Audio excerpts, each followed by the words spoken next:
Assalamualaikum warahmatullahi wabarakatuh. Para calon tamu Allah yang senantiasa dirahmati oleh Allah, melanjuti video selanjutnya, izinkan Al-Fakir menceritakan sedikit pengalaman untuk berbagi, yakni tips dan trik yang insya Allah akan bermanfaat dan menjadi referensi bagi para calon tamu Allah di Tanah Suci kelak. Sebelum melanjutkan video, like, share, dan subscribe para calon tamu Allah. Insya Allah diberi rezeki untuk melakukan umroh bersama orang-orang yang tersayang dengan segera. Amin Allahumma amin.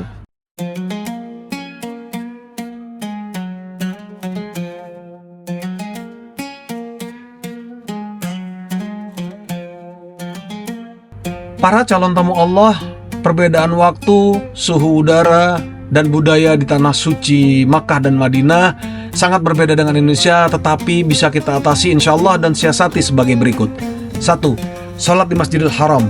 Umumnya perusahaan travel dari Indonesia akan menggunakan hotel di sekitar wilayah Ajiat atau Wispalah di Jalan Ibrahim Al-Khalil karena jarak yang tidak terlalu jauh dari Masjidil Haram. Area Wispalah juga banyak digunakan oleh para jamaah umroh mandiri atau yang lebih familiar disebut dengan umroh backpacker, baik dari Indonesia ataupun negara lain. Usahakan 1 jam sebelum waktu sholat fardu sudah berada di masjid untuk menghindari pemblokiran jalan masuk ke Masjidil Haram yang umumnya menggunakan sistem buka tutup untuk ketertiban oleh tim askar.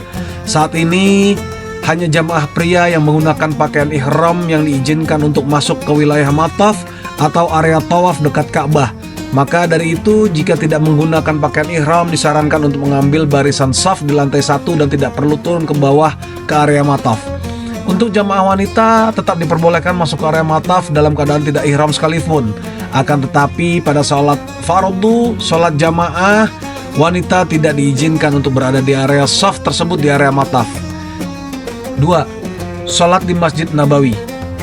Masjid Nabawi tidak seketat Masjidil Haram di Makkah. Akan tetapi untuk shaf wanita sudah ditentukan oleh askar, yakni di area pintu 25 atau di beberapa spot di halaman masjid. Untuk jamaah laki-laki yang banyak spotnya bisa menjadikan shaf di beberapa tempat. Dan juga disarankan pada saat sholat subuh atau sholat isya untuk sekali-sekali menikmati lantai paling atas Masjid Nabawi. Disarankan setengah jam sebelum sholat sudah berada di masjid untuk menghindari penumpukan jamaah pada pintu masuk yang mendekati waktu-waktu sholat dan akan ditertibkan oleh tim askar. 3. Sholat Jumat. Amat sangat disarankan jika akan melakukan sholat Jumat di Masjidil Haram sudah bisa hadir 2 jam sebelumnya untuk menghindari penutupan akses masuk mulai dari jalan raya atau sebelum halaman Masjidil Haram. Jika terlambat, amat sangat disarankan untuk membawa sajadah karena bisa melakukan sholat di jalan raya bersama dengan jamaah lainnya dengan resiko siap untuk berpanas-panasan. Hal yang sama juga berlaku di Masjid Nabawi. 4. Air Zam-Zam. Di seluruh titik air minum yang berada di dalam Masjidil Haram adalah air Zam-Zam.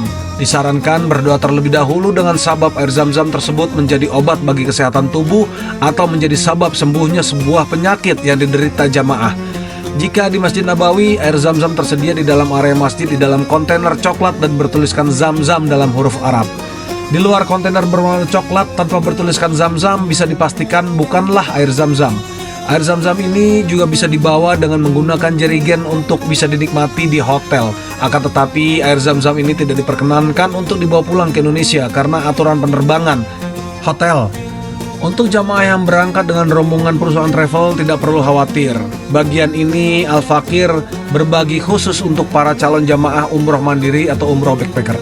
Cara booking hotel online sangat banyak dan mudah, akan tetapi disarankan untuk membaca review pada masing-masing hotel untuk menghindari ketidaknyamanan. Hotel di 2 Tanah Suci amat sangat berbeda treatmentnya dengan hotel-hotel lain di luar negeri. Sebagai contoh, hotel bintang 3 atau bintang 4 di Tanah Suci bisa dikatakan hotel bintang 5 jika jaraknya dekat dari Masjidil Haram ataupun Masjid Nabawi. Dan bukan hanya perbedaan pelayanan status hotel berbintang, akan tetapi jaraklah yang menjadi barometer penentuan tidak resmi hotel tersebut bintang berapa. Jadi, pastikan terlebih dahulu jarak antara hotel dan masjid untuk menghindari kekecewaan karena berbeda dengan ekspektasi. Dan sangat disarankan untuk langsung membayar full biaya hotel tersebut dikarenakan sistem hotel di Tanah Suci adalah sistem blocking. 6. Transportasi. Lagi, untuk jamaah yang bersama dengan perusahaan travel tidak perlu khawatir. Bagian ini Al-Fakir berbagi khusus untuk jamaah umroh mandiri atau umroh backpacker.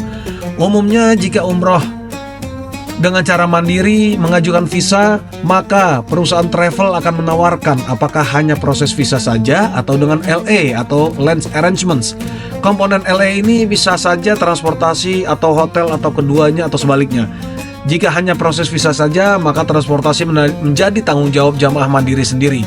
Jika mendarat di Jeddah akan menuju Madinah terlebih dahulu, moda transportasi yang tersedia antara lain menggunakan kereta api cepat atau bis atau taksi.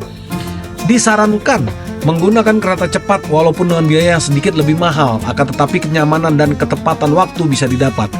Dari Bandara Jeddah bisa langsung ke stasiun kereta. Tiket kereta bisa dibeli secara online melalui aplikasi HHR atau beli langsung di counter. Harap diingat, akan ada perbedaan harga antara pembelian online dan offline di counter yang jauh lebih mahal karena akan dikenakan biaya service fee. Jika beli online, harap disimpan barcode pembelian karena barcode tersebutlah yang akan digunakan untuk akses masuk ke ruang tunggu kereta. Tidak disarankan untuk menggunakan bis ataupun taksi jika akan menuju ke Madinah terlebih dahulu dari Bandara Jeddah karena perhitungan jarak dan biaya. Jika tujuannya ke Mekah untuk melakukan umroh terlebih dahulu, maka opsi bis adalah yang terbaik karena ada bis gratis dengan syarat dan ketentuan yang berlaku. Al-Fakir belum pernah menjalankan hal ini dan disarankan untuk mencari tahu info lebih lanjut terkait bis gratis dari Bandara Jeddah ke Masjidil Haram dari sumber lain yang terpercaya atau yang sudah mengalaminya. Jika jamaah mandiri mendarat di Bandara Madinah, segeralah menuju pintu keluar dan cari pintu nomor 5 di mana ada bis tujuan Masjid Nabawi atau bertuliskan Haram. Dalam waktu setiap 30 menit sekali dapat membawa jamaah ke Masjid Nabawi. Pembayaran hanya menggunakan kartu dan tidak bisa menggunakan cash seharga 11,5 rial. Tidak usah khawatir saudara-saudaraku, sebagian besar pengemudi bis ini adalah warga negara Indonesia. Transportasi dalam kota. Karim atau Uber merupakan jalan ninja bagi jamaah yang ingin eksplorasi situs-situs sejarah baik di Makkah maupun Madinah. Begitupun dengan taksi konvensional. Hanya menggunakan taksi konvensional mewajibkan kita untuk bernegosiasi langsung dengan sang sopir, karena taksi konvensional tidak pernah menggunakan argo resmi. Jika menggunakan taksi konvensional, diharap para jamaah jangan kaget karena mereka bisa menawarkan kepada penumpang lain jika sama tujuannya. Ya, semacam angkot lah di Indonesia. Jika jamaah adalah pasangan suami istri, disarankan agar wanita masuk ke dalam taksi paling akhir atau paling belakang dan turun paling awal. Selain aplikasi Karim dan Uber, masih ada berbagai cara untuk menggunakan taksi di Tanah Suci seperti memesan taksi melalui umroh taksi dan lain sebagainya. Makanan.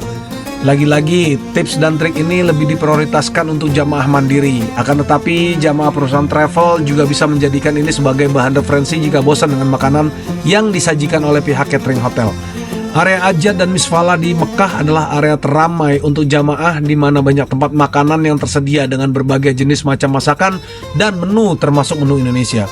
Saat ini di Madinah sudah mulai berjamur tempat makan di sekeliling Masjid Nabawi, terutama saat keluar pintu 330 menuju tempat pemberhentian bis bandara. Dapat ditemukan satu area food court dengan berbagai macam menu yang tersedia. Miqat. Bagi jamaah yang ingin melakukan umroh berikutnya ataupun ingin melakukan badal untuk orang tua dan keluarga, selain bisa menggunakan taksi online ataupun offline, ada sebuah bis yang bisa membawa jamaah ke Masjid Aisyah di Tan'im yang menjadi titik terdekat Miqat di kota Makkah.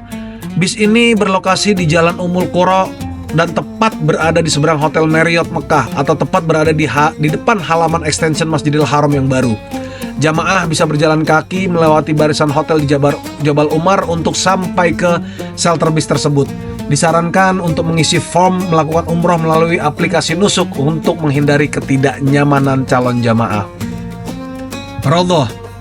Bagi jamaah yang bersama dengan perusahaan travel tidak perlu bingung karena pastinya pihak travel sudah menjadwalkannya. Akan tetapi bagi jamaah mandiri diwajibkan untuk mengajukan jadwal kunjungan Raudhah melalui aplikasi Nusuk. Disarankan mengisi jadwal pada Jumat pagi menjelang subuh atau jam terakhir menjelang sholat subuh, karena jika yang dipilih adalah jam terakhir maka tidak akan diusir oleh askar hingga selesai waktu sholat subuh.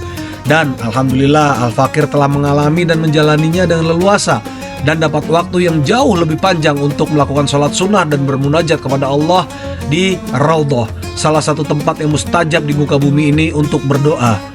Informasi resmi yang Al-Fakir dapatkan adalah bisa mendaftar untuk berkunjung ke Raudhah beberapa kali via aplikasi Nusuk. Namun Al-Fakir tidak mencobanya. Insya Allah Al-Fakir akan mencoba di lain waktu.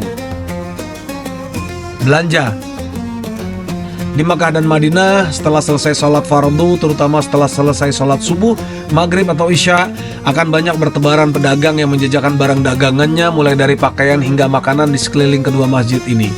Ini merupakan kemudahan bagi jamaah untuk menghemat waktu. Akan tetapi jika ingin membeli oleh-oleh yang bervariasi, lokasi toko oleh-oleh di Jalan Ajat di Mekah adalah pilihan termudah. Sementara lokasi toko di sekitar pintu 300-an Masjid Nabawi adalah yang paling mudah. Mahal ataupun murah adalah variatif. Silakan jamaah sendiri yang menentukan. Saudaraku, para calon tamu Allah yang dimuliakan, jika ada pertanyaan ataupun koreksi terkait informasi yang tidak tepat di dalam video ini, mohon diingatkan atau bertanya di dalam kolom komentar. Dan jangan lupa untuk like, share, dan subscribe agar channel ini dapat berkembang menjadi salah satu wasilah dan sarana syiar agama Islam. Untuk yang like, share, dan subscribe, insya Allah ditakdirkan oleh Allah untuk dipanggil menjadi tamu Allah di kedua tanah suci setiap tahun. Sampai jumpa di episode berikutnya yang akan membahas cerita tentang pengalaman umroh di bulan Ramadan dan sholat Idul Fitri di Masjidil Haram. Wassalamualaikum warahmatullahi wabarakatuh.